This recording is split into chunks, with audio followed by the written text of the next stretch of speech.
Boa tarde, sejam todos bem-vindos. Vamos continuar com a nossa aula sobre mediunidade, né? E para aqueles que estão fazendo o estudo do livro dos médiuns, a gente vai fazer amanhã, tá? Na última aula a gente ficou meio assim, que era Dia dos Pais. Eu me confundi achando que era feriado, tinha feriadão, porque aí quando tem feriadão a gente sempre, né, acaba jogando para um outro, né? Porque às vezes o pessoal viaja, aquela coisa toda. E não me toquei que, na realidade, Dia dos Pais não tem feriado, né? Não é feriado. Então, a gente vai estar fazendo amanhã o estudo do livro dos médiuns. E, infelizmente, não dá mais para entrar, que a gente já começou, a gente findou o primeiro capítulo, agora estamos indo para o segundo. Então, vamos aqui para nossa... Eu vou continuar o que eu estava... Para quem faltou na aula passada, eu tinha começado a falar sobre mediunidade, né? Hoje eu vou terminar, a Letícia vai falar sobre dois médiuns conhecidos nossos, né? No meio espírita, Chico e o Divaldo. Aí eu vou falar um pouco sobre o Peixotinho também, era um médium. Tem vários, tá, gente? Se fosse para quem falar sobre todos os médiuns importantes para a doutrina espírita, nós ficaríamos aqui, acho que umas 4 aulas. E ainda faltaria tempo para que a gente pudesse finalizar. E aí, aí na próxima aula a gente vai falar sobre mediúnica. Para quem não sabe, a gente vai fazer perguntas e respostas, um pinga-fogo, com o pessoal da mediúnica. Aí vocês, caso tiverem alguma dúvida, né, querem fazer alguma pergunta de como funciona, como é que se dá a questão da mediúnica, é a oportunidade de vocês estarem perguntando, né, para o pessoal. Vamos lá. Eu tinha aqui colocado o que era mediunidade, né? Depois o que era médium. Né? Não vou ficar me repetindo, senão a gente vai acabar ficando sem tempo. Mas o que era mediunidade, o que era médium. Depois a pergunta, somos todos médiuns? Que a resposta correta, assim, seria sim, mas, aí tem um mas, né? Que eu havia explicado na aula passada que nós, aqui, no livro dos médiuns, ali na doutrina espírita, médiuns, como ele fala, Kardec cita, são aqueles que têm uma mediunidade ostensiva. Aqueles que, de alguma maneira, causam algum efeito. Seja ouvindo, seja psicografando, seja falando, seja fazendo efeitos físicos, alguma coisa assim. Temos mediunidade, porque a gente tem intuição, a gente às vezes ouve, mas ouve assim só aquele chamadozinho, mas a gente não tem grandes coisas, né? Eu, por exemplo, nunca vi nada, né? Aí depois eu comecei a falar sobre a classificação dos médiuns, que aí Kardec coloca, isso a gente vai ver com um pouquinho mais de tranquilidade no estudo do livro dos médiuns, né? A gente, como eu falei, né, a gente não tem pressa para acabar, a gente vai estudar mesmo, vai ver. Aí eu coloquei alguns aqui, e se eu não me engano, eu parei aqui. Deixa eu ver, o próximo não. Acho que eu parei, se não me engano, parei aqui. Aí eu tinha colocado aqui de materialização, bicorporeidade, que quando o médium, ele, como por exemplo o Eurípides Barçanufo, que era um médium que ele conseguia fazer parto, fazer operações na década de 10, né? Imagina, uma cidade do interior de Minas Gerais, e não tinha o que hoje nós temos, né? Posto de saúde, hospitais, não tinha. Então, ele conseguia, ele dizia para os alunos deles, que ele, para quem não sabe, Eurípides, ele fundou uma escola espírita, escola Allan Kardec, e às vezes ele estava ali e dizia, opa, só um pouquinho, eu já vou me ausentar e já volto. Ele se sentava, entrava em transe, saía, o espírito, né? Ele saía, ia lá, se materializava, fazia a operação, fazia o parto e depois voltava. Aí ele dizia, eu fiz o parto da dona Mariquinha. Aí daqui a pouco chegava foito o marido da dona Mariquinha em busca dele. Aí ele dizia, não, eu já fui lá e já fiz. Então, isso era muito comum, as crianças estavam acostumadas já. Sabiam que não deviam mexer com ele, deviam deixar ele quieto. E daqui a pouco ele voltava. Aí ele dizia o que ele tinha feito, né? Aí de transfiguração também, que aí a gente fala do médium que consegue, tipo assim que nem eu, 1,60 m e pouco, aí consegue ficar com 1,80 m. Ou o contrário, né? Ou transfigura um pouco o rosto e tal. Aqui, eu vou falar agora da questão dos sensitivos, né? Que é aquilo que nós temos, todos nós. É muito difícil ter uma pessoa 100% assim, sem sentir nada, sem ter uma impressão, sem ter uma coisa. Não, é bem difícil. A maioria sente a intuição, sente alguma coisa, entra num ambiente, às vezes está muito carregado, a gente não se sente bem, a gente fica, nossa, isso não tem nada a ver com a questão de superioridade, tá, gente? Isso é uma questão de sensibilidade que a gente tem, né? Não é porque a gente sente que a gente é mais evoluído ou não. Às vezes a gente está numa sintonia um pouquinho melhor, e quando a gente vai para um ambiente muito carregado, a gente sente um mal-estar. Tem gente que sente no estômago, tem gente que sente na cabeça, fica incomodado, por causa dessa sensibilidade. E os médiuns sensitivos, né, que são capazes de registrar a presença de espíritos. Aí eles já vão mais além. Eles já começam a sentir já a presença. Tem médiuns que eles sentem a presença apenas. Estou sentindo, e ele não consegue visualizar bem, mas tem aqueles que sentem, veem e descrevem a pessoa. Tá? Aqui, às vezes, a impressão é boa, outras vezes é ruim, dependendo do espírito também. Vem um espírito muito sofredor, está precisando de ajuda, e o médium sente, obviamente, aquela questão energética, questão de fluido, ele sente aquilo, aquela incomodação, e ele está, na realidade, achando que é com ele, e é o espírito. Muitas vezes a gente viu aqui o Zé Araújo também, às vezes sentia alguma coisa, não sabia o que era direito, e depois vinha na psicografia um espírito que ainda estava muito chateado, estava com uma impressão ainda muito forte daqui do plano terreno aqui. Então, às vezes o médium sente isso, tá? E vê também, né? Tem os intuitivos ou inspirados, né?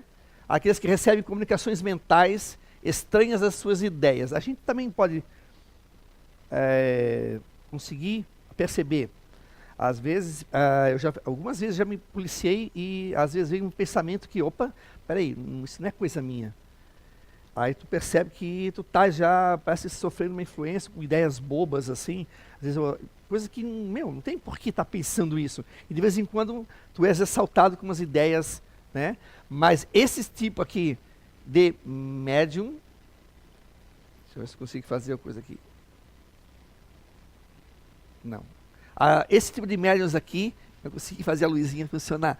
Esses médiuns aqui, eles já são muito tocados, tá? Pela questão da influência do espírito. A gente tem essa coisa normal, como todo mundo tem, porque todos somos médiuns, mas aquele médium lá embaixo, 0,1, 0,2, 1%, e olha lá ainda. Mas esses aqui, eu estou falando daquele realmente que sente muito. Já é algo mais assim, 7, 8, né? E muitas vezes já deve ter visto nos livros, romance inspirado pelo espírito tal. É que ele vai recebendo as ideias e vai escrevendo. Ele não está inconsciente, nem semi-inconsciente. Ele é inspirado pelo espírito e aí ele vai escrevendo, tá? Os médiuns de pressentimento são uma variedade dos intuitivos, onde há uma vaga impressão de acontecimentos futuros. Isso é aqui, vocês vão ver ali depois do estudo do livro dos médiuns, que há coisas muito próximas um do outro. Dá para até pegar e botar umas 3 ou 4 aqui juntos, porque é questão de pressentimento. Quem já não teve pressentimento? Todos. Novamente eu falo, nós temos pressentimento. Tá, isso aí, por quê? Porque nós temos essa coisa da intuição, mas é isso que estou falando daquele que tem uma impressão que vai acontecer alguma coisa com a Letícia. Vai acontecer alguma coisa com a Letícia e vai e acontece. Às vezes ele não sabe definir bem o que é. Algumas vezes ele já consegue achar que, olha, vai passar por uma doença, vai passar por uma dificuldade, mas ele não vê assim, claro. Ele vê assim, flashes. E ele consegue, né? Chico tinha também isso também, tá? Médios audientes são aqueles que ouvem os espíritos. Eles veem também? Veem, às vezes não. Tem médios que só ouvem. Muitas vezes o Chico só ouvia. Muitas vezes o Chico ouvia e via ao mesmo tempo. Mas às vezes eles só ouvem. Assim como às vezes o Zé que também está aqui, opa, ele olha, opa, tá, estão falando, às vezes ele não tá vendo ninguém, mas eles estão falando com ele. Ele está ouvindo, tá? Os videntes, né, que são aqueles aptos a verem os espíritos em estado de vigília. Kardec fazia referência à raridade dessa faculdade e em nossos dias continua pouco comum. Tem aquela vidência como o Chico tem, como o Divaldo, né? Às vezes o Zé também vê, mas o Chico, por exemplo, ali a lei vai falar dele, Divaldo, o Chico tinha uma vidência que também não foi assim do nada. Ele foi aos poucos tendo essa vidência. Tanto é que ele foi ver Emmanuel bem depois, e começou depois a trabalhar a mediunidade dele, e ele começou realmente a ver os espíritos. Mas também não via, ele psicografava, às vezes ouvia e às vezes via pouco. Uma vez um aqui, um lá, mas ver como ele, depois ele passou a vida dele vendo, tanto é que no final ele já não sabia mais quem era, se estava vivo ou se estava desencarnado, se estava encarnado ou desencarnado, de tanto que ele via, né? Mas é uma evidência que alguns têm, que passa rápido, aquele vulto, tem uns que veem só forma, tem uns que veem meio transparente, tem uns que veem como se fosse uma pessoa que não sabe se é. Eu morei com um amigo meu, na época da universidade, lá em Florianópolis, que ele tinha essa evidência, mas não era sempre, e ele dizia para mim que, uma vez a gente, assim, depois do almoço na universidade, a gente ficava matando o tempo lá num lugarzinho lá que tem umas pedras e tal. E esse lugar, ele ligava com o campus da agricultura, lá do pessoal da UFSC. E o pessoal às vezes passava por ali, da agronomia, o pessoal da agronomia e tal. E aí nós estávamos sentados e ele disse que viu o rapaz passar, aí pela trilha. Aí o rapaz olhou para ele, cumprimentou com a cabeça, ele cumprimentou também. E ele só foi perceber que era espírito depois que o cara atravessou uma árvore. Aí ele ficou olhando assim, ó. Mas para ele era um cara, que, né, como a gente via de vez em quando os estudantes passarem ali. Então tem gente que vê a ponto de não saber se está desencarnado ou não. E eu conheci também outro rapaz na época da minha juventude espírita lá em Florianópolis, que ele via meio transparente, assim, ele não via como uma pessoa, como vocês estão me olhando. Ele dava para ver o outro lado. Ele não via bem. Então, quer dizer, dentro da vidência tem vários tipos de vidências, né? Os médios falantes ou psicofônicos, que são aqueles que possibilitam aos espíritos a comunicação oral com outras pessoas encarnadas, utilizando os recursos vocais do médium. É a variedade de médiums mais comum em nossos dias. Nossos dias lá, que estou falando lá na época de Kardec, né? Mas continua sendo também. Que eles falam assim, incorporou nele. É o senso comum, a gente, né, ouve falar que incorporou, ninguém incorpora em ninguém. Ele utiliza esse aparelho aqui, os aparelhos vocais do médium, para poder falar. Porque se ele falasse aqui, ninguém ouvia, a não ser que a gente tivesse a mediunidade de audiência. Aí a gente ouviria ele. Mas como a gente não tem, ele ia dar uma palestra aqui para nós, a gente não iria ver. Mas o que ele faz para poder nós ouvirmos? Ele utiliza isso aqui do médium. E aí o médium, claro que ele se aproximando, ele utiliza isso aqui, às vezes o médium toma o trajeto do espírito. Porque a conexão dele com um corpo é forte. Não que ele entra, porque ninguém entra, tá? Ninguém entra dentro do corpo ali. Mas a conexão fluídica, a conexão de energia é tão forte que ele está aqui e daqui a pouco ele toma a postura do espírito. Eu não sei se vocês já chegaram a ver no YouTube, uma vez com o Divaldo estava dando uma palestra e de repente o Dr. Bezerra de Menezes aparece. E ele começa a ter um trajeto já de um senhor de idade, que era mais ou menos a idade que o Bezerra de Menezes mais ou menos mantém lá no mundo espiritual. Claro, com um vigor de um menino de 15, 20 anos, né? Porque é espírito. Mas o trajeto, a forma que ele acaba falando é a forma já de um senhor mais de idade, e ele já muda a voz e já muda a postura corporal dele, por causa dessa conexão.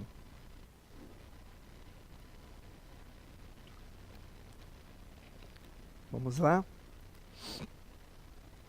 Agora descobri. Médiuns escreventes ou psicográficos, né? É o que vocês já viram aqui na casa, né? O Zé Araújo psicografando, né? é quando os médios estão aptos a receberem comunicação dos espíritos através da escrita. Foi pelos médios escreventes que Allan Kardec montou os pilares básicos da codificação espírita. Porque ele foi deixando a mesa que batia, as batidas, que isso demorava muito. E a resposta não era uma resposta mais profunda. Era sim, não. Porque imagina, ficar fazendo a pergunta, e como é que os espíritos iam explicar para... Né? Então, psicografia é a melhor forma de comunicação. E Chico, Divaldo, enfim, a mediunidade, né? Eles também tiveram a descreventes. Os curadores, que são aqueles que aptos a curarem, né?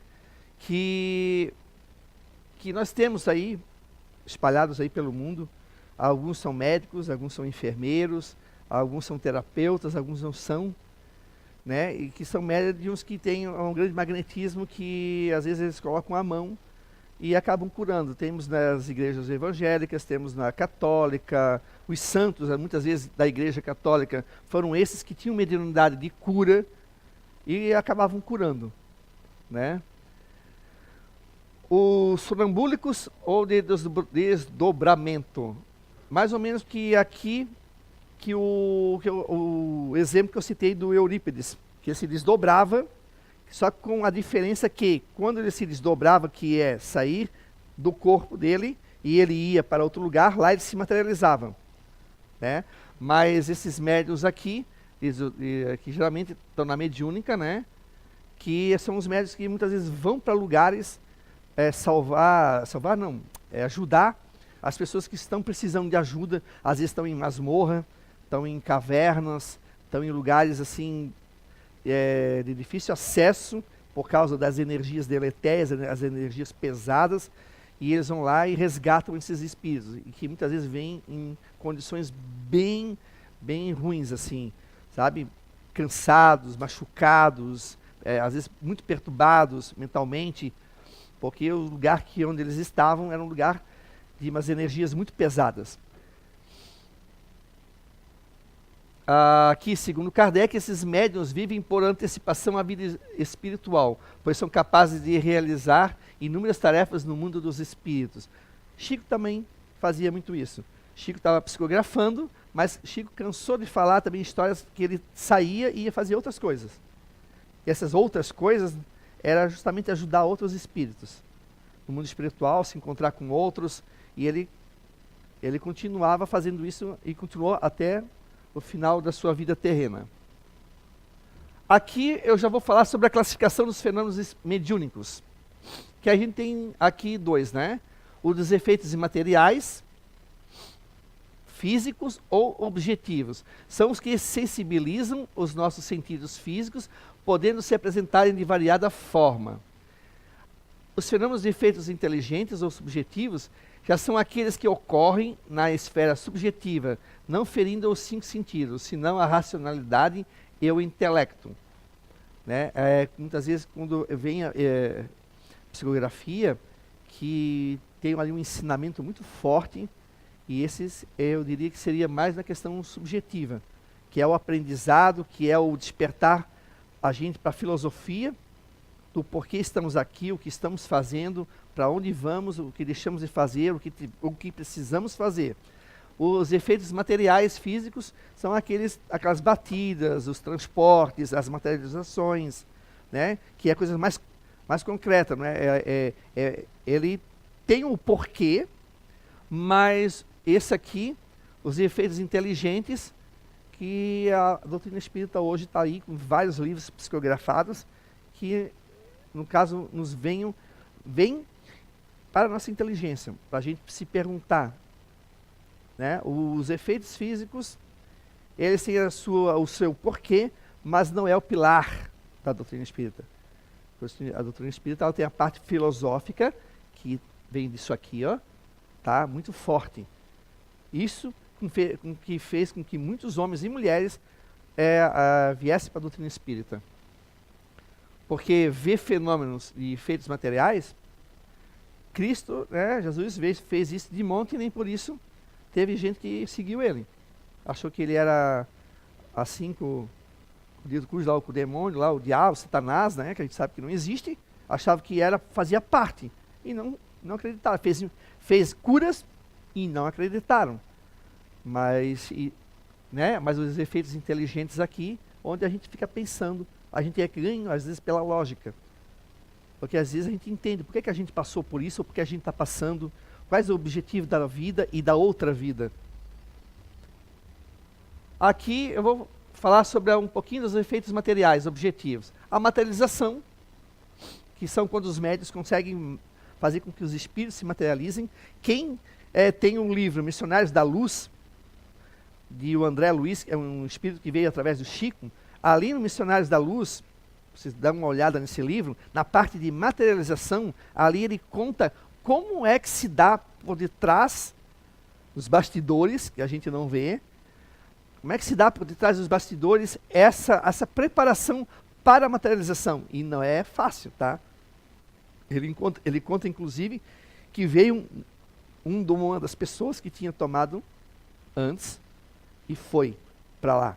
Então eles tiveram que correr, isolar ele, porque o fato dele beber e estar ali presente num fenômeno de materialização, o álcool ele acaba sendo expelido pelo ar também, pelo suor e pela respiração dele. Isso contaminaria todo o ambiente e faria com que o médium fosse prejudicado também.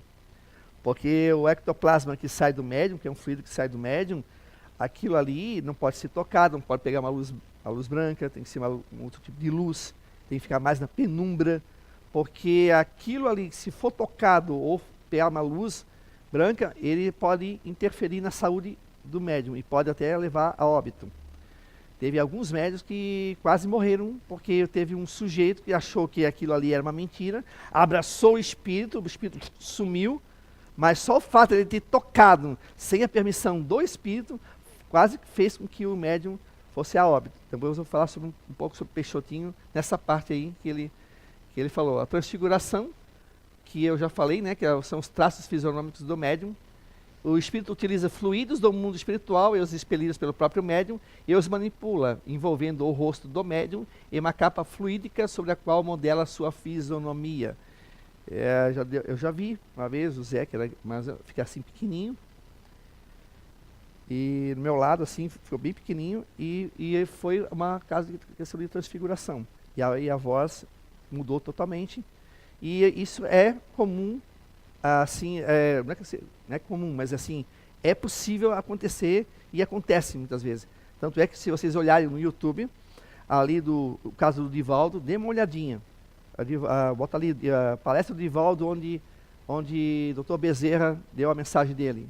A fisionomia dele parece que muda. Tá? A levitação, que é o erguimento de objetos e pessoas, tá? Isso é uma coisa que aconteceu durante os efeitos físicos de vários médiuns. Transporte, que é a entrada e saída de objetos de recintos totalmente fechados, que são aquelas reuniões de materialização que vinha objetos, flores, moeda, e acontecia até pouco tempo na Inglaterra, que um grupo de pessoas pegaram 2 médiuns e fizeram uma experiência e acabaram tendo vários casos de materializações, tá? Que eu vou indo mais lá na frente, eu vou falar a respeito, que as pessoas começaram a investigar, os cientistas foram e constataram que não tinha fraude. Mas de onde é que vinha? Até o jornal de 1942, se não me engano, 45, não lembro a data, mas veio da década ali que ainda tinha guerra aí na Europa. Onde é que veio aquele jornal? Como é que surgiu aquele jornal? Eles pegaram de algum lugar. Eles não criam do nada, tá, gente? Eles pegam de algum lugar. Onde eles pegaram, eu não sei, eu queria perguntar para eles. Moedas, tudo que vocês possam imaginar, tá? As filhas do Peixotinho falaram várias vezes que eles vinha um monte de flores até de outros países, mas tem uma pergunta lá no Livro dos Espíritos, se eu não me engano, que pergunta se fosse uma flor de outro planeta, aí não teria como, porque aqui é uma outra atmosfera, é um outro mundo. Não tem como trazer uma flor de lá para cá. Não teria como, é que nem levar uma flor daqui para lá, para a Lua. Não teria, né, não seria possível. Tá? De transporte. Aí a bicorporidade, que eu já falei, né, que é o aparecimento do espírito do médium em outro local da forma materializada. A voz direta, que é a voz do espírito sem ter o médium para falar. É como se eu tivesse eu, a Letícia aqui, de repente uma voz começasse a surgir daqui. Tá? Isso é muito comum nas materializações de Peixotinho. Os filhos dele, né, que são vários, né, eles eram crianças, eles viam. Claro que lá era uma outra época, eles se acostumaram tendo pai médium de efeitos físicos muito forte. Então os espíritos falavam com eles e eles achavam normal. Né? Tem um depoimento muito engraçado que uma lá disse para a professora que ela conhecia um cara lá na época da independência do Brasil, e ele disse, não, ele aparece lá em casa. Mas é que ela achava que todo mundo estava acostumado com espíritos, e na casa das pessoas os espíritos apareciam e falavam, porque ela já estava acostumada, né, tendo isso em casa. Né? Aí depois tem a escrita direta, que aí é aquela experiência que eles botavam o papel, a caneta, fechavam numa caixa, o lápis, depois quando abriam, estava lá a escrita. Ou dobravam o papel, botavam ali a caneta, o lápis, fechavam, tudo bonitinho, depois de uma meia hora, chegava lá, abria, e estava lá a escrita, sem médium nenhum para escrever. Aqui a tipologia, são sinais ou pancadas formando palavras e frases inteligentes, que é bem lá no comecinho, que a mesa respondia, um toque para sim, 2 para não, né? Só que foi abandonando porque isso era muito cansativo. Imagina falar uma carta inteirinha só na batida. Ou então A é uma, B é 2. Imagina, um cara vai escrever A e o V, tem que ficar batendo até o V, aí fica contando. Nós ia ficar aqui até amanhã, né? Era muito cansativo, mas aconteceu, porque naquela época era necessário. Tá? Era necessário porque a mediunidade começou a surgir ali com mais frequência, ali no meio deles, e aí começou a vir até os que, né, escreviam através ali dos médios. Aí aqui a C... Opa! Não, pulei. Aqui. A sematologia, que é o movimento de objetos sem contato físico, traduzindo um desejo, um sentimento. Né? Vinha aquela rosa, vinha aquela coisa, de repente alguma coisa que a mãe veio trazer para o filho, alguma coisa que ela pegou lá no caixão, lá no corpo dela, trouxe e entregou. Já teve vários casos, inclusive na revista Espírita, de casos que a mãe ou a filha trouxe algo que a mãe colocou no caixãozinho dela e ela trouxe para a mãe, como prova de que era ela. Tá? Mas ela foi buscar, ela pegou de lá. Se fosse abrir o caixão dela, não estaria mais lá o objeto, estaria já com a mãe já. Aqui os fenômenos e efeitos subjetivos, tá? Que é a intuição, que é o que eu já falei, né? Não vou me repetir aqui. A evidência, que é a percepção visual dos fatos que se passam na dimensão espiritual. A audiência, que pode ser ouvida através dos órgãos auditivos. O desdobramento. A psicometria, que é a faculdade onde o indivíduo se torna capaz de registrar e intensificar os fluidos e objetos locais. Tá? A psicometria, o Zé tem também, o Zé Araújo tem, que ele consegue sentir, consegue perceber algumas coisas, não é assim, tocou e... Imagina, o cara ia ficar doido, né? Mas muitas coisas vêm através da psicometria. Né? Lá nos Estados Unidos tem muitos casos de médiums que ajudam a polícia, que eles trazem foto, trazem algum objeto, ele toca, mas nem todo psicômetra que tem isso consegue fazer dessa forma. Para vocês verem que dentro da psicometria são variações. Por isso que a mediunidade não é uma coisa fechada. Vai depender muito. Eu posso ser um médium vidente, ela também, só que a minha evidência é muito mais forte que a dela. Ela percebe certas coisas que eu não percebo. E pode ter um espírito aqui que só ela vê, e eu não vejo. Por causa da sintonia e da evidência dela. Né? Aí aqui, psicografia, a mais conhecida, que é mais utilizada hoje em dia pela doutrina espírita, né, que está nas casas. A psicofonia, que é a manifestação através da voz. E é isso. Aqui agora a Leti vai falar sobre o médium, agora vai botar para ele, né? Vai falar sobre o Chico Xavier e o Divaldo. Aí depois eu falo sobre o Peixotinho.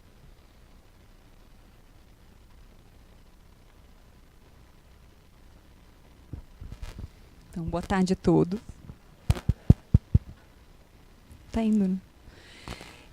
Então, a gente tem vários médiums espíritas brasileiros que a gente poderia estar citando aqui. Tá? É bem interessante, tem muitos médiums que a gente nunca ouviu falar. Eu mesma, quando fui pesquisar, tinha muitos que eu nem sabia que existiam, né, pelo nome e tudo mais, e que é bem interessante a história deles também, até para a gente entender os tipos de mediunidade que o Alexandre explicou, sabe? Aura Celeste, que foi uma médium muito bacana, assim, a mediunidade dela do século XVIII. Ela construiu uma obra que até hoje perdura, né? Então, tipo, a gente pode ver como o trabalho dela foi edificante, assim como dos outros médiums também. Tipo, a gente percebe que realmente é missão, né? Missão, porque desde sempre eles tiveram essa vocação, eles tiveram essa vontade de ajudar, né, e tudo mais. Só que a gente poderia ficar aqui, sei lá quantas aulas só falando sobre os médiums, porque tem muito detalhe, tem muita história, muito assunto interessante para a gente falar. Só que hoje eu vou tentar falar basicamente do Chico e do Divaldo, né, que são os mais conhecidos no meio espírita e que também tem muita história assim rica. Talvez não consiga passar tudo aqui na aula hoje, mas na internet a gente encontra bastante material, bastante vídeos que contam as histórias deles, tanto um quanto o outro. Tem bastante histórias bem divertidas, assim, eles eram bem engraçados, assim, né, bem cômicos, e a gente às vezes acha que é só aquela seriedade, assim, né, entra na casa espírita, fica quieto e tal, mas não é bem assim, tipo, eles também tinham um jeitinho deles todo especial de ser também. Então, o Chico Xavier, né, a gente vai começar. Aqui eu só coloquei duas fotos, uma do Chico mais jovem e uma mais no final da sua vida. Essa que a gente conhece bem, né? Então, o Chico ele nasceu em Pedro Leopoldo, Minas Gerais, no dia 2 de abril de 1910, e a data do seu desencarne foi dia 30 de 6 de 2002, em Uberaba. O Chico foi considerado como um ícone espírita, responsável pelo fortalecimento da doutrina espírita no século XX. Então, a gente sabe que a doutrina espírita e o espiritismo começou lá na França e tudo mais, mas que hoje ele é muito mais forte no Brasil até do que na Europa, nesses países onde foi o início disso, né? Então, o Chico ele veio também para auxiliar a fortalecer o espiritismo aqui no Brasil. Então, é filho de João Cândido Xavier e Maria João de Deus. Aqui eu mencionei só uma curiosidadezinha que eu achei interessante, Francisco de Paula Cândido. Esse foi o nome que o Chico foi registrado quando ele nasceu. Até a gente às vezes acha que isso acontece com... antigamente se registrava às vezes com um ano antes ou com datas diferentes, né? Mas com nomes também isso acontecia e com o próprio Chico isso aconteceu. Um amigo do pai dele que foi registrar ele no dia, que dia 2 de abril era dia de São Francisco de Paula, né? Ele acabou registrando o Chico com o nome Francisco de Paula Cândido, ao invés de Francisco Cândido Xavier. Só que o Chico só foi descobrir isso lá em 1933, porque ele precisava buscar uma certidão de nascimento dele para ser transferido para um trabalho que ele começou a trabalhar como inspetor agrícola pelo Ministério da Agricultura, né, em Pedro Leopoldo. Então ele precisava da sua certidão de nascimento e foi ali que ele descobriu que estava errado o registro dele. Mas só depois de 1965 ele conseguiu alterar o seu documento. Porém, ele sempre assinou como Francisco Cândido Xavier. Todas as cartas, todas as obras que ele psicografou, ele assinava dessa forma. O Chico ele tinha 8 irmãos e eles eram de uma família muito humilde, né? A mãe dele era doméstica, então eles tinham bastante dificuldades, né, financeiras. Mas eles eram bastante católicos, né? A mãe dele se chamava Maria João de Deus. Não sei se todo mundo aqui assistiu o filme do Chico, que contava da história dele, né? Teve bastante repercussão. Então, a gente pôde ver que o Chico, desde pequenininho, ele já tinha uma mediunidade bem apurada. Ele já via os espíritos, conversava com eles. Só que o Chico era católico. Então, ele não sabia o que era o espiritismo. Ele não entendia por que ele via aquilo. Para ele, até talvez fosse normal, porque ele via desde criança, né? Então as pessoas achavam que ele era doido ou que era coisa do diabo, porque a Igreja Católica sempre pensou isso, tipo, sempre mostrou isso, né, quando as pessoas frequentavam e tudo mais, que não era uma coisa comum, né, para a Igreja. Então, a mãe do Chico faleceu quando ele tinha 5 anos. E o Chico, ele foi separado dos seus irmãos. Na verdade, eles eram em 8, mas 6 deles foram separados, que naquela época até os padrinhos, né, que acomodavam as crianças. Então, o Chico foi morar com a sua madrinha. Então, para quem lembra do filme, quando ele foi morar com a madrinha dele, foi uma fase bem difícil. Ela era obsidiada, então ela tinha bastante problemas assim de estresse e tudo mais, né? E o Chico passou um bocado com ela, né? Foi bem difícil essa fase. E ele morou durante 3 anos com a madrinha dele, né? Ela era bem nervosa, né, e tudo mais. Mas o que amenizava esse fato era que a mãe dele sempre aparecia para ele, acalmava ele, sabe, dizia: Chico, tenha fé, né, paciência, que vai dar certo. E o Chico sempre também foi pacifista nisso, né? Ele sempre foi bem calmo, né? Então, tipo, ele até comentou, né, que ele não via somente a sua mãe, ele via outros espíritos também. Só que nele causava bastante dificuldade mental, porque para as pessoas ele era um doido, né? Mas para ele aquilo era normal e ele gostava de receber os espíritos, até, talvez pela afinidade que ele tinha com espíritos superiores, né? Então, tipo, os espíritos que vinham até ele também eram pessoas boas. Então, ele gostava de receber esses espíritos.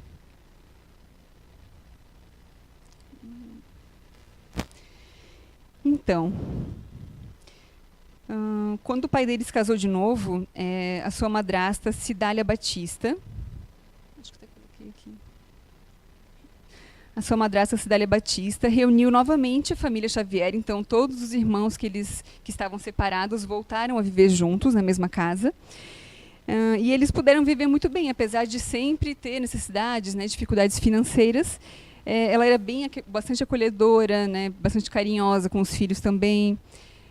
E assim, o pai do Chico e a madrasta dele, eles tiveram mais 6 filhos depois disso. Então, eles eram em todo em 15 irmãos.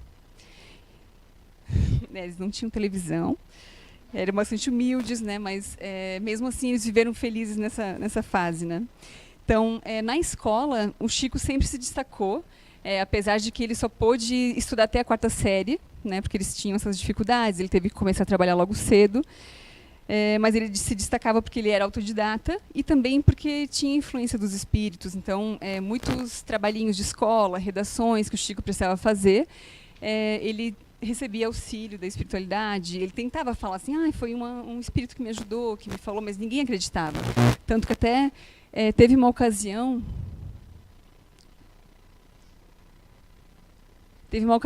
que na escola o Chico precisava fazer uma redação no dia que completava 100 anos de independência do Brasil. E ele fez, um texto maravilhoso, claro, com a ajuda da espiritualidade também.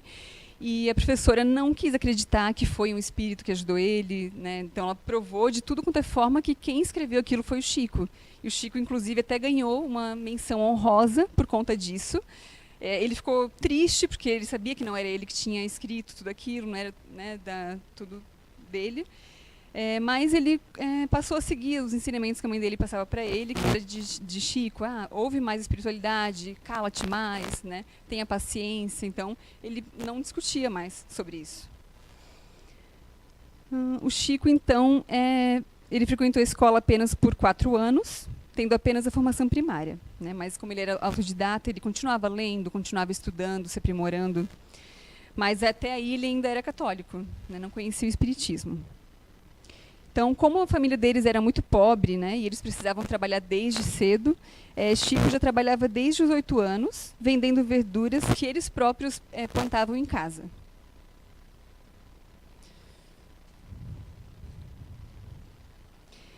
Então, devido às suas visões, né, conversas com os espíritos, o pai dele foi conversar com um padre. Ele queria internar o Chico num hospital psiquiátrico, porque ele achava que era loucura do Chico e tudo mais. Trocar?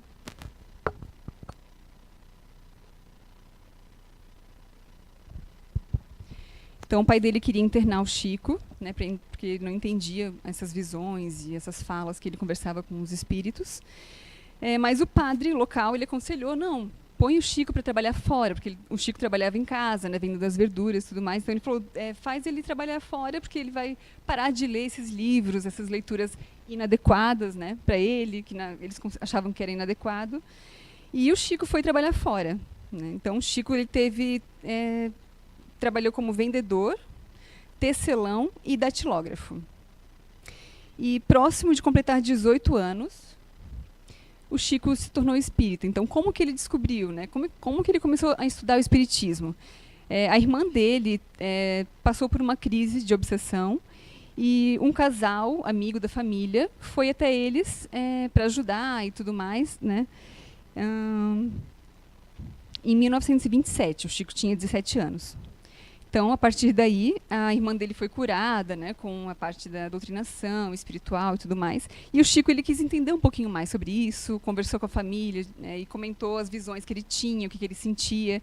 E eles deram para ele de presente um livro dos Espíritos e o Evangelho segundo o Espiritismo. Então, o Chico devorou a leitura, começou a estudar mais sobre isso com a ajuda desse casal. E, nesse mesmo ano, o Chico fundou o Centro Espírita Luiz Gonzaga, e ele psicografou a primeira mensagem. Então, imagina, em um ano, você começar a estudar, começar a entender, tipo, é uma coisa que já vem, né, do espírito mesmo, porque ele já fundou a Casa Espírita nesse mesmo ano que ele conheceu o espiritismo. Então, a partir de então, o Chico psicografava receitas para os necessitados, mensagens e obras doutrinárias e literárias. Em 1931... foi a primeira visão que o Chico teve do Emmanuel, mas também foi o mesmo ano em que a sua madrasta Cidália faleceu, né? Então, falando um pouquinho de Emmanuel, o Emmanuel, a primeira vez que o Chico e eles se encontraram, ele vestia uma veste sacerdotal. Até botei uma fotinho que, na verdade, é uma pintura que foi pintada do Emmanuel, né? Porque a gente não tem nenhum retrato dele, né? Então, esse retrato ele foi feito pelo pintor mineiro Delpino Filho. O Chico Xavier informou que o espírito não posou para o pintor. Na verdade, o artista foi auxiliado por um pintor desencarnado que era amigo de Emmanuel. Então, a gente pode notar, né, que o Emmanuel, ali, na primeira vez que eles se encontraram, ele vestia uma veste sacerdotal, enquanto o Chico estava à sombra de uma árvore orando. E ocorreu, então, o diálogo entre eles, que é bem interessante também. A gente viu também no filme esse diálogo, né? O Emmanuel perguntou se o Chico estava mesmo disposto a trabalhar na mediunidade, e o Chico respondeu que sim, se os bons espíritos não abandonassem. Emmanuel disse que Chico não estaria desamparado, porém precisava trabalhar, estudar e se esforçar no bem, e desde que Chico respeitasse os 3 pontos básicos para este serviço, que o primeiro era a disciplina, o segundo disciplina e o terceiro disciplina. Então, 30 livros para começar. Então, eu li alguns textos na internet, né, que fala que algumas obras do Chico ele escreveu em um dia, tipo, um livro em um dia. Então, o Chico realmente trabalhou duro, né? E o Emmanuel foi responsável por dezenas de obras comunicadas ao Chico, né, por meio da psicografia. O Emmanuel também afirmou ter sido, em sua última encarnação, um padre católico desencarnado no Brasil. Mas, em um passado longínquo, afirmou ter vivido ao tempo de Jesus, quando se chamou Públio Lentulus. E, de fato, os testemunhos dele mostram sua grande experiência e cultura, né, como era rica a linguagem que o Emmanuel passava para o Chico e tudo mais. E o Emmanuel e o Chico tinham laços afetivos e bastante afinidade que vinham de muitos séculos atrás. Então, até tem várias obras publicadas pelo Chico, através do Emmanuel, que é o Há 2000 anos atrás, Paulo e Estevão, né, que foram obras que retratam essa fase da Roma Antiga, ali, na época de Jesus, que, pelo que eu li assim, na internet, dá para perceber até, eles comentam, mas tipo, a gente não pode afirmar, né, mas eles comentam que Chico e o Emmanuel tiveram alguma relação naquela época já, sabe? Então, eles já tinham bastante afinidade juntos. E nesse mesmo período, em 1932, Chico compilou uma coletânea de poesias ditadas por espíritos de poetas desencarnados, que foi a primeira obra que o Chico publicou, que é o Parnaso de Além Túmulo. Então, na época, quando ele publicou essa obra, a primeira edição eram de 60 poemas, 9 poetas brasileiros, 4 portugueses e um anônimo. Porém, essa obra ela foi reeditada várias vezes, foram várias outras edições que tiveram, e com mais e mais poetas diversos e mais poemas. Então, ao todo, 259 poemas e 56 poetas. Então, aumentou bastante ali, né, a quantidade de poemas e tudo mais. E os autores dessas poesias, desses poemas, tipo, eram pessoas nada mais, nada menos do que Castro Alves, Humberto de Campos, pessoas bem conhecidas no meio, né? Então, a gente, quando estuda na escola, a gente estuda Castro Alves, estuda, né, essas pessoas, e é bem interessante que eles vieram psicografar também nessa obra do Chico. Teve um fato que eu achei bem interessante. Não sei se eu coloquei aqui. Esse aqui é a capa do livro, Parnaso de Além Túmulo. Aí tem as fotinhos dos poetas que psicografaram. E um fato bem interessante que ocorreu na época é o Humberto de Campos, que foi um dos poetas que psicografou várias obras também com Chico. Teve até um livro que ele psicografou, que o Chico psicografou através dele, né? E em 1944 teve uma situação que a esposa dele, e junto com 3 filhos, colocaram um processo no Chico e na FEB, que a FEB era a editora, né, dos livros.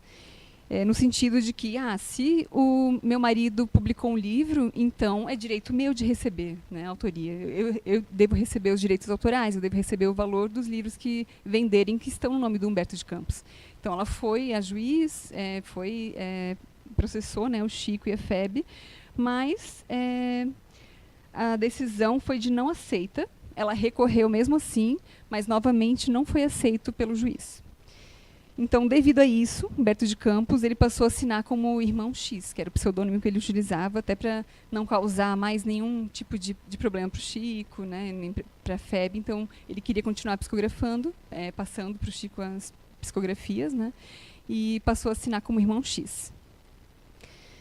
Então, com 31 anos de idade, em 1941, o Chico já havia psicografado mais de 10 obras. Então, imaginem nós, né? Tipo, eu tenho 31 anos. O que eu fiz até hoje, né? A gente vê que a missão dele era bem forte nisso. Ele já tinha escrito mais de 10 obras.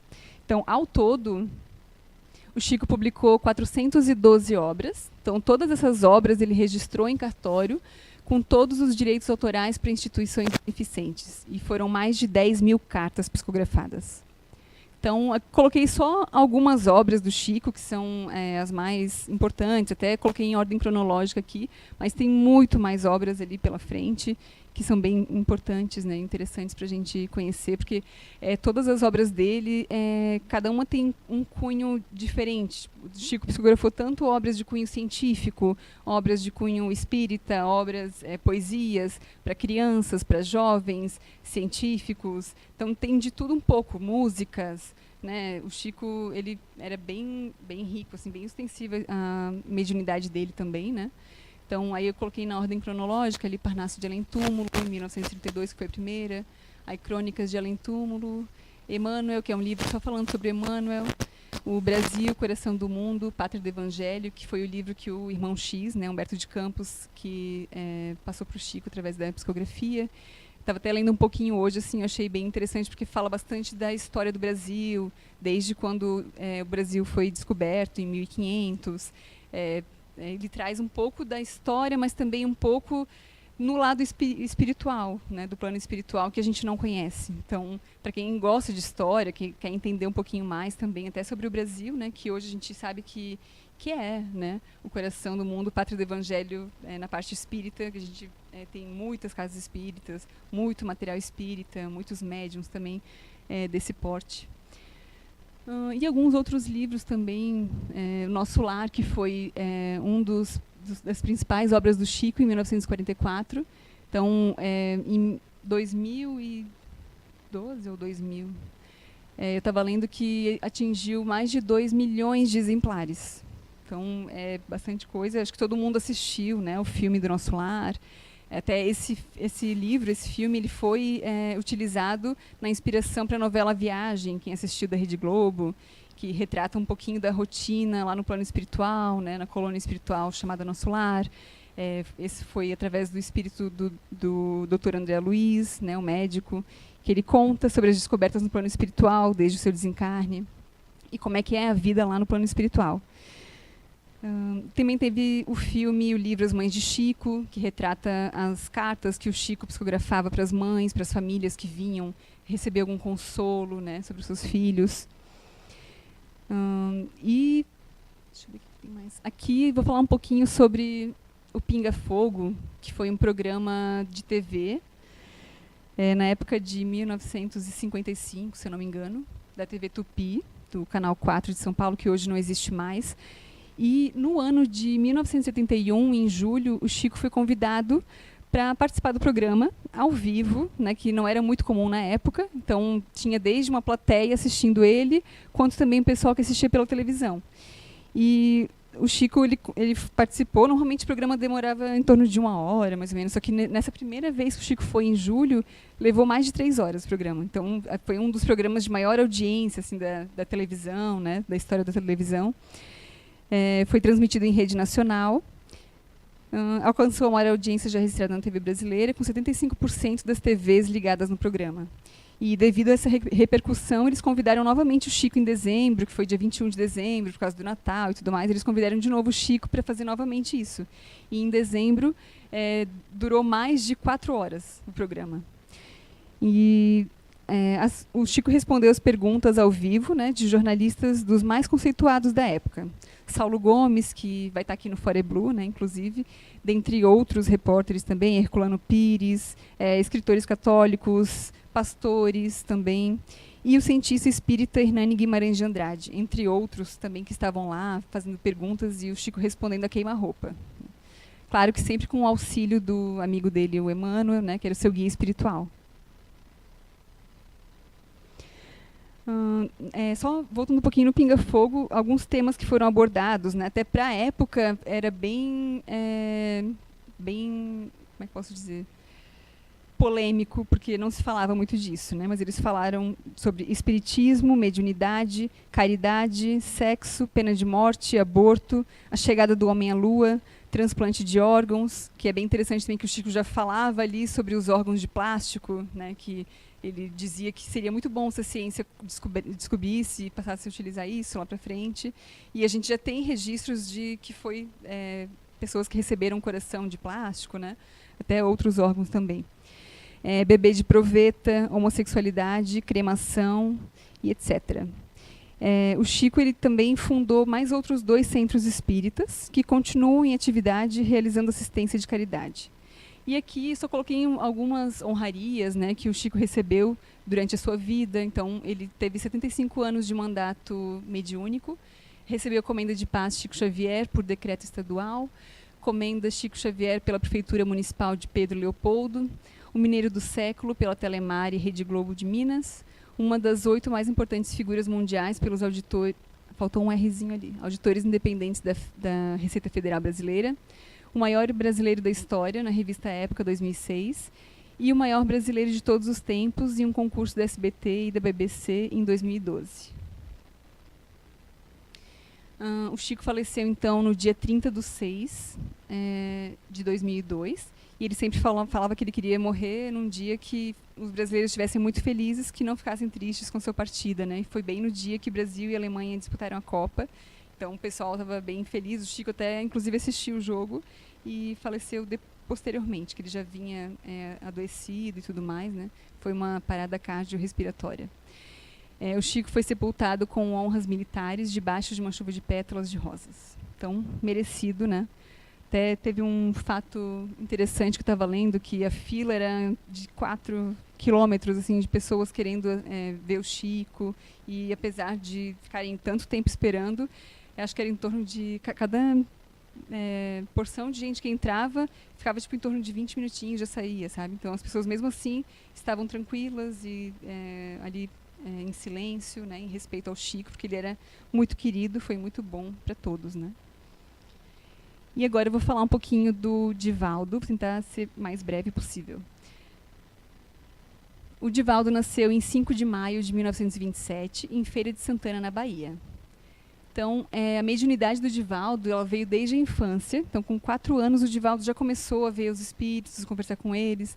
Aí teve uma história bem bacana que ele conta que estava brincando na sala e, de repente, uma senhora veio falar com ele e falou: chama sua mãe, quero falar com ela.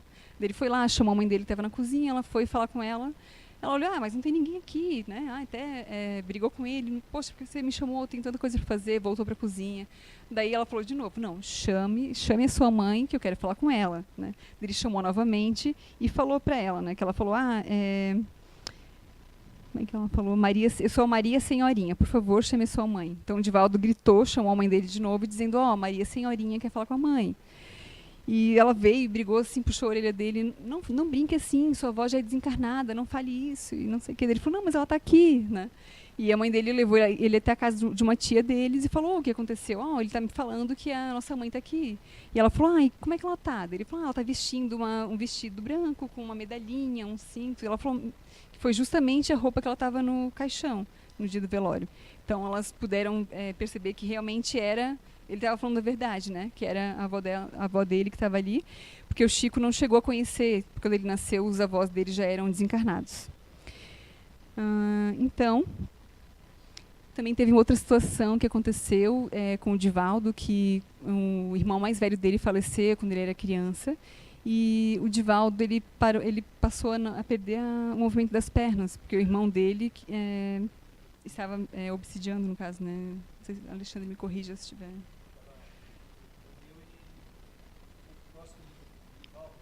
Isso. E ele ficou sem os movimentos das pernas durante praticamente 6 meses. Então, de junho ou julho até dezembro, o Divaldo não tinha os movimentos das pernas, foi em vários médicos e tudo mais, e ninguém descobriu o que ele tinha. Até que uma prima dele, que ia num centro espírita, conversou com uma médium daquele centro e levou essa médium até a casa do Divaldo. E quando a médium viu ele, ela falou, você está obsidiado e tudo mais. E aplicou passes no Divaldo e falou, agora ande. E o Divaldo, não, eu tô doente, não vou andar, não, ande. Até ele conta de maneira bem divertida, assim, num vídeo que eu assisti.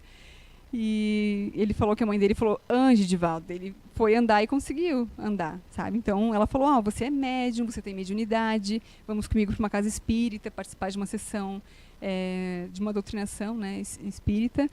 E o Divaldo não queria, porque ele também era de família católica, a família dele também, né? Então, novamente, a mãe dele falou, vá, né? Ele foi para esse centro espírita e ali ele começou a estudar mais o espiritismo, tanto que a família dele também, gratos por tudo que eles receberam, também começaram a estudar e a frequentar o centro espírita, né? Então, o Divaldo ele tinha várias faculdades mediúnicas, né? Entre elas, de efeitos físicos, psicografia, psicofonia, entre outros também. A gente até já pôde presenciar quando foi no Congresso Espírita lá em Curitiba. Divaldo também psicofonou lá e a gente, como o Alexandre falou, assim, ele na psicofonia ele retrata a forma também do espírito, né? Que tava ali, a gente nota que estava diferente, né? Então, ele ingressou como escriturário. Na verdade, ele se tornou professor primário primeiro, em 1943, mas ele também se tornou escriturário depois, através de um concurso para o IPASE, em 1945 até 1980, quando ele se aposentou. E ele fundou o Centro Espírita Caminho da Redenção, em 1947. Então, ele tinha 20 anos quando ele fundou o Centro Espírita. Bem jovem também, né? E tornou-se orador espírita. Então, como orador espírita, ele sempre tentou passar... pacifismo, estabelecer pontos entre a ciência e o espiritismo e sempre incentivou a busca pelo autoconhecimento também.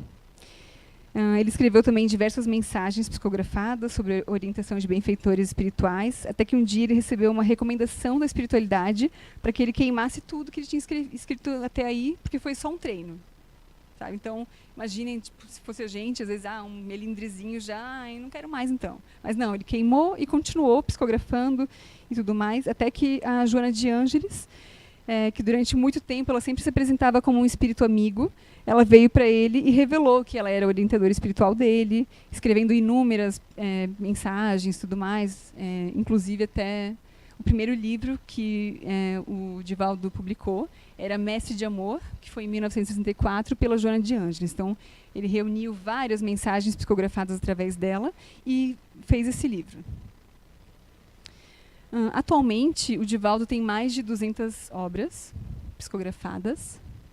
Aí, nessas obras psicografadas, apresentam-se autores espirituais, além de Joana de Ângeles. Tem Bezerra de Menezes e vários outros autores também. Aqui eu só coloquei alguns, Manuel Filomeno de Miranda, Vitor Hugo, Amélia Rodrigues, Ignotus, Viana de Carvalho, Carlos Torres Pastorino, o Bezerra de Menezes, Rabindranath Tagore, João Cleófas, Eros e Simbá. Aí vou falar um pouquinho sobre a Mansão do Caminho, que não sei se vocês conhecem, mas é uma das maiores obras do Divaldo, que tem lá na Bahia, né, em Salvador.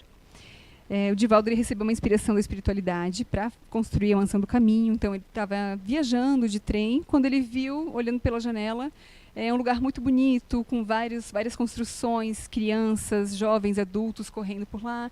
E, de repente, ele viu um homem de costas, que quando se virou era ele, só que bem mais velho. O Divaldo tinha 21 anos, se não me engano, nessa época, e ele se viu muito mais velho, e ele não entendeu, né? E um espírito falou no ouvido dele, isso é o que farás da tua vida, educarás, porque ele era professor também, né? Então, o Divaldo não entendeu direito, estava junto com o Nilson, que era um primo dele, amigo. E 1 ano depois, numa reunião mediúnica, um espírito se manifestou através do Divaldo, dizendo que havia um programa espiritual para que fosse construído em Salvador uma obra de educação baseada em lares substitutos e que eles poderiam ter a honra de realizar essa empreitada. Então, o Divaldo e o Nilson aceitaram a tarefa e, com a ajuda de um grupo de colaboradores, eles fundaram, em 1952, a Mansão do Caminho. Só que a Mansão do Caminho começou em um outro local, porque eles não tinham também condições, eles iam com o que eles conseguiam, né, da comunidade e tudo mais. Mas, em 1955, eles adquiriram um terreno onde eles construíram a Mansão do Caminho, que até hoje funciona. Então, a Mansão do Caminho é gigante, só que foi construído mesmo com suor, né, sangue e suor, porque é difícil a gente ver aqui também na CEIU como é difícil a gente conseguir construir as coisas, porque são organizações sem fins lucrativos, né? Então, hoje a instituição está situada no mesmo local, fica em meio a uma favela, um dos lugares mais pobres lá de Salvador. Conta com 83 mil metros quadrados, então é bem grande mesmo. 50 edificações, atende 3 mil crianças e jovens de famílias de baixa renda. E o Divaldo registrou no seu nome, né, em cartório, mais de 600 crianças como seus filhos. Então, ele é pai de mais de 600 crianças, 200 netos e assim por diante. É como uma mini cidade, né, eu coloquei ali, porque tem de tudo um pouco nesse lugar, né, na Mansão do Caminho. Então, eles fazem desde enxovais, pré-natal, creche, tem ensino fundamental e médio para as crianças, informática, curso de cerâmica, panificação, bordado, reciclagem de papel. Ali tem mais um errinho de digitação. Centro médico, laboratórios de análises clínicas, atendimento fraterno e uma biblioteca. Então, as crianças que nascem lá, elas crescem lá dentro e desde pequenininhas elas já são iniciadas com educação, com hora para comer, com hora para isso, hora para aquilo. Então, já vêm educadas desde pequenas para quando começar a estudar, já estão preparadas para isso. E são crianças que vão ter um direcionamento também na vida profissional, porque tem todos esses cursos ali. E muitas dessas pessoas que começaram ali com o Divaldo, né, na Mansão do Caminho, que foram acolhidas, continuam trabalhando lá. O trabalho lá é totalmente voluntário também, então eles têm desde médicos, dentistas, nutricionistas, professores, todos trabalhando voluntariamente em prol da Mansão do Caminho. A instituição ela se mantém através de doações, de venda de livros, de venda de DVDs, das palestras do Divaldo, de mensagens, né, e tudo mais. Até nos congressos eles sempre levam enxovaizinhos, bordados, materiaizinhos assim, uma necessaire, um penalzinho, corda de pular, para vender, que são eles mesmos que fazem lá na Mansão do Caminho, e isso ajuda também a manter a instituição, né? E o Divaldo, ele inclusive mora lá na Mansão do Caminho. Então, ele vive até hoje, né? O Divaldo tem 91 anos, mentalmente e tudo mais, ele está muito bem para a idade, mas fisicamente ele está um pouquinho debilitado, mas ele chegou a ter períodos de que, dentro de 1 ano, ele ficava em torno de 230 dias fora, só viajando e dando palestras, tanto no Brasil como no exterior, em outros países, né? E aqui eu trouxe umas fotinhos sobre a Mansão do Caminho, para vocês darem uma olhadinha, que é todo esse espaço grande aqui, em meio à favela. Aí ele tem um desenhinho de todo o tamanho que é essa obra do Divaldo. Aqui uma fotinho das crianças, do portão lá da entrada, que também é aberto para visitação, né? Quem quiser visitar, eles têm um site que você pode ter mais informações, telefone para contato. E o Divaldo adora as crianças também, ele mesmo também ensinava no começo, né? Aí aqui tem o site da Mansão do Caminho, que tem mais informações também, mais fotos e imagens. O Divaldo tem cerca de 202 livros publicados. E ele também recebeu diversas homenagens de outros países, em cidades da América do Norte, Central, do Sul, Europa e África. Aí desde comendas, placas de prata, ouro e bronze, medalhas, troféus, menções de congratulação, moções de congratulações, diplomas e certificados, 12 títulos honoríficos significativos. Talvez até tenha mais hoje, mas esses dados que a gente tem da internet talvez seja um pouquinho anterior, né? Eu não sei se acho que não dá mais tempo, né, Alexandre? Mas só para vocês verem uma fotinho, esse é o Francisco Peixoto Lins, que é o Peixotinho, que o Alexandre comentou um pouquinho para a gente. Né? Ele nasceu em 1905, dia 1º de fevereiro, em Pacatuba, e faleceu em Campos dos Goitacazes, dia 16 de junho de 66. E foi um médium de efeitos físicos brasileiros. Daí eu trouxe algumas fotinhos, só se vocês quiserem. É bem interessante, assim, das materializações do Peixotinho. Daí é o espírito materializado ali, né? O Chico do lado dele. E aqui eles chegaram a fazer as materializações em gesso das mãos de algumas pessoas conhecidas, né, que já são desencarnadas. Então, aí tem a foto da mão em gesso. Quando estava materializado, eles colocaram gesso, né, claro, com a autorização da espiritualidade. Aí aqui mais uma foto do Peixotinho, fazendo com o ectoplasma ali, no caso, né, saindo. E aqui também o espírito materializado. Aí, as referências eu não cheguei a colocar aqui, mas eu utilizei um livro sobre os principais médiuns brasileiros. Wikipédia também, site da Mansão do Caminho, site da FEB, que tem biografia de praticamente todas as pessoas do meio espírita conhecidas, tem lá. Tanto encarnados como desencarnados. E, por enquanto, é isso. Se tiverem alguma pergunta, o Alexandre vai responder. Não, brincadeira. Soou para mim, né? Bom, gente, aqui vocês viram a diferença quando a pessoa trabalha com a questão da mediunidade voltada para Jesus, voltada para o bem do próximo. Né? Médiuns têm espalhado pelo Brasil inteiro, pelo mundo inteiro. Nem todos têm esse compromisso com a espiritualidade, compromisso com o próximo. Essa é a diferença. Aqui a gente citou 3, mas tem vários aqui. Nós passaremos aqui mais alguns dias falando de cada missão, de cada vida, de cada vivência, de cada um desses espíritas que abraçaram a espiritualidade, né? Tanto é que o resultado aqui de Blumenau é essa casa aqui, né? Essa casa que era pequenininha, que ela é enorme, ela é uma mansão do caminho, a gente não enxerga, mas a espiritualidade nos informa que isso aqui é enorme, isso aqui é abençoado. Então, é o serviço que a gente faz, né? Em prol do próximo e de nós também da gente. Então, esse aqui é apenas um pequeno exemplo de quando a mediunidade ela é direcionada para Jesus, para o bem do próximo, ela dá muitos frutos. Então, gente, nós temos aí hoje lasanha, né? Uma lasanha ótima, tem de frango e tem de brócolis também. E no próximo encontro da gente, a gente vai chamar o pessoal da mediúnica e aí a gente vai fazer um pinga-fogo, né? Se vocês tiverem alguma dúvida, aí vocês perguntam, né? Vai ter o pessoal, os médiuns aqui, os doutrinadores, para estar respondendo algumas perguntas de vocês, alguma dúvida, como é que se dá a mediúnica, o que acontece, o que acontece de histórias, né? E aí a gente pode tirar as dúvidas, aí a gente encerra um pouco essa questão da mediunidade. E quem está no curso do Livro dos Médiuns, né? A gente vai vendo isso sem pressa, eu vou poder conversar com mais calma, falar de cada mediunidade, como se dá, o que acontece, o que não acontece.